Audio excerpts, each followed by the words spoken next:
Something happened this summer season of anime. Something amazing and unexpected. A series by the name of Princess Principal. And judging by the poster, you would think that this series is something very moe or fan service filled. Well, I can confirm that this is not the case with this series yet. Things can always change, but I have a feeling that even if fan service shows up, it'll serve a great purpose for the sake of the story and not just for S&Gs. This is kind of like a pre-review, or at least one about this first episode. But getting into it, the story opens up, giving exposition about some of the history of the world you're about to enter.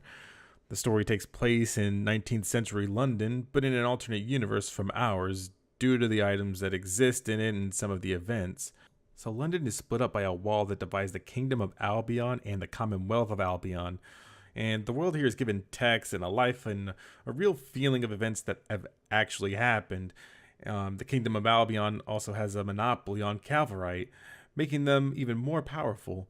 And if you're wondering what Cavorite is, I googled it for you. Cavorite is a fictional element first used in The First Man in the Moon by H.G. Wells, named after Dr. Cavor, who is also fictional. And its first use was the metal that acted as a gravity shield. It has negative effects on gravitational mass, example, humans, and it plays an important role in the series, or at least in the first episode so far.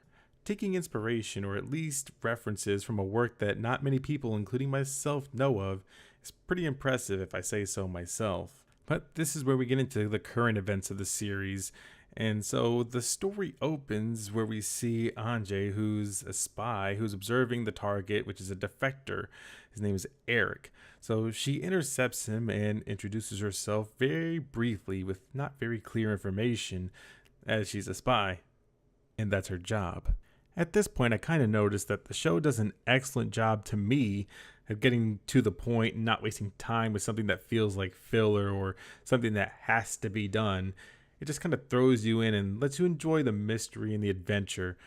I mean, that's how I would like to have any story, just for the most part. But with that and short talk, they take off with the use of the Cavorite I told you about earlier.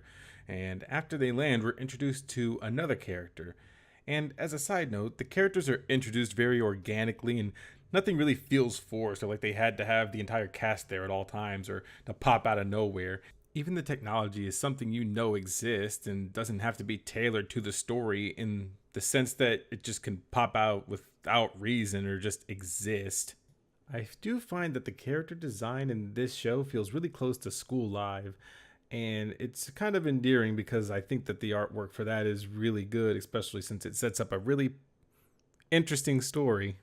And besides the character designs, some of the action in this show is actually really refreshing to see too, especially since a lot of them don't really give you quite the thing that you're wanting to feel about them.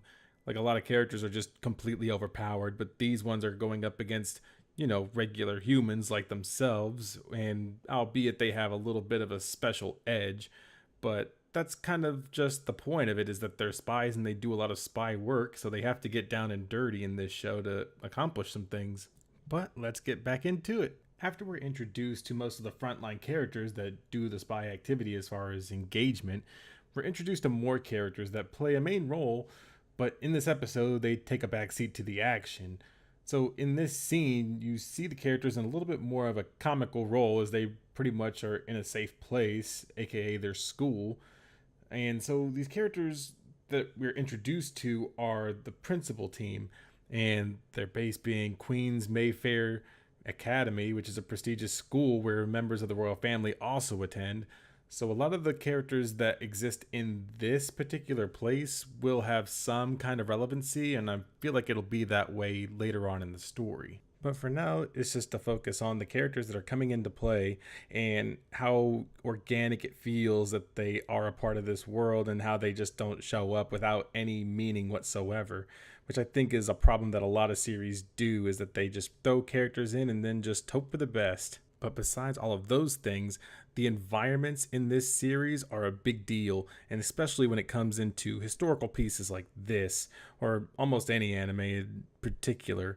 So the way that they got the environments down with lighting effects, colors, the shading, animations, and everything else is just fantastic. It's probably some of the best I've seen in a while, and it definitely captures the aesthetic of the world they live in, and all of the characters just kind of blend with it, especially with how the Commonwealth looks, or even just going down into the city.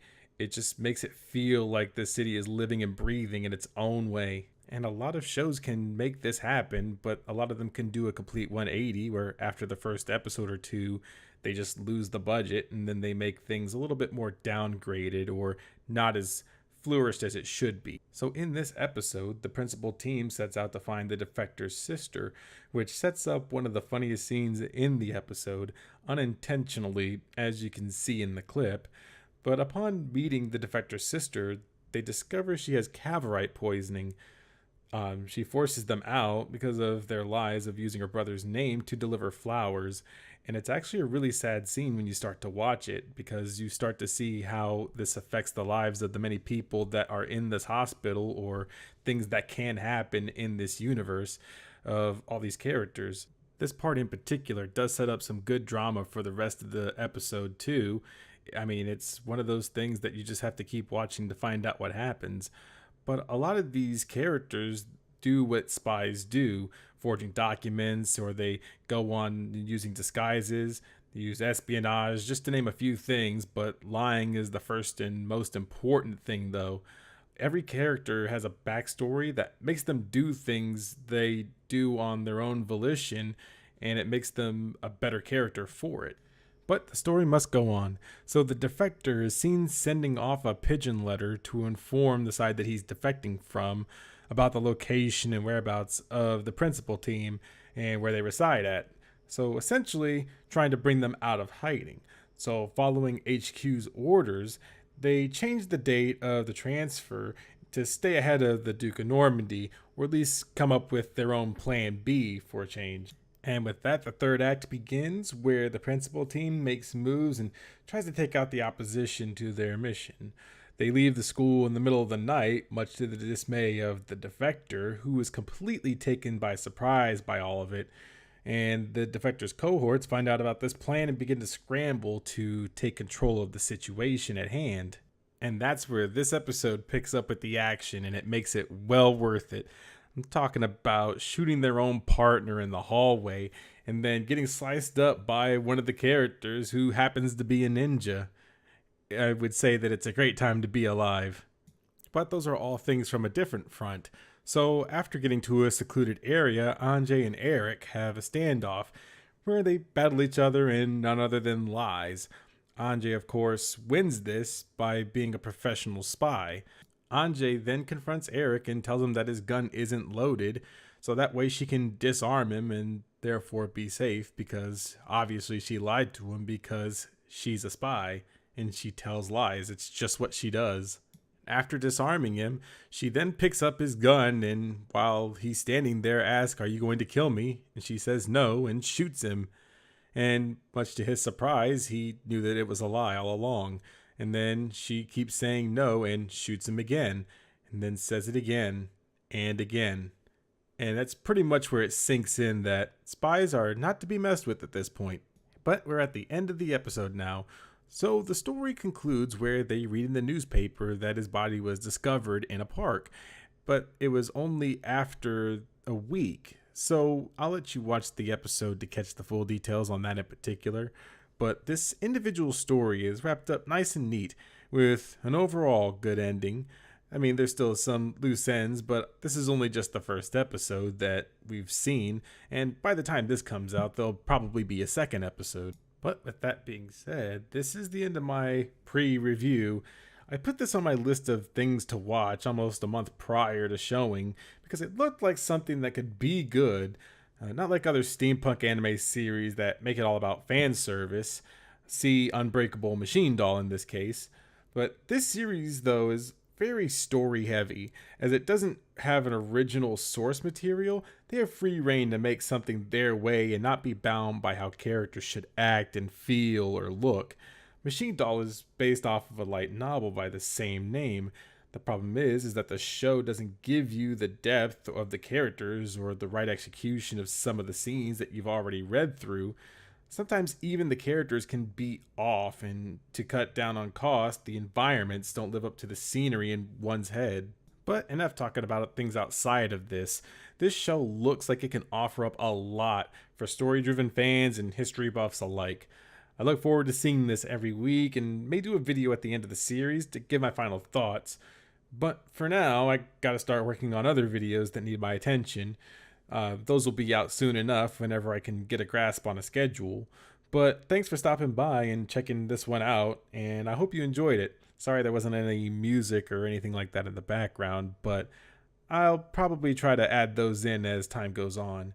But if you did enjoy the video, feel free to give it a thumbs up, and if you want more content, feel free to subscribe too. And just to give you guys a heads up, I do have a Patreon. It's listed here at patreon.com/necro13, and you can donate money there, and you don't really have to. It's just kind of set up just in case. But I'll try to get those posted regularly and see if I can put some updates on it. And if you want, you can add me on Steam. It's just right here in the description. And if you want to holler at me on Twitter, it's at necro_13. And you can shoot me a reply or a DM or whatever you want. But until then, keep it easy.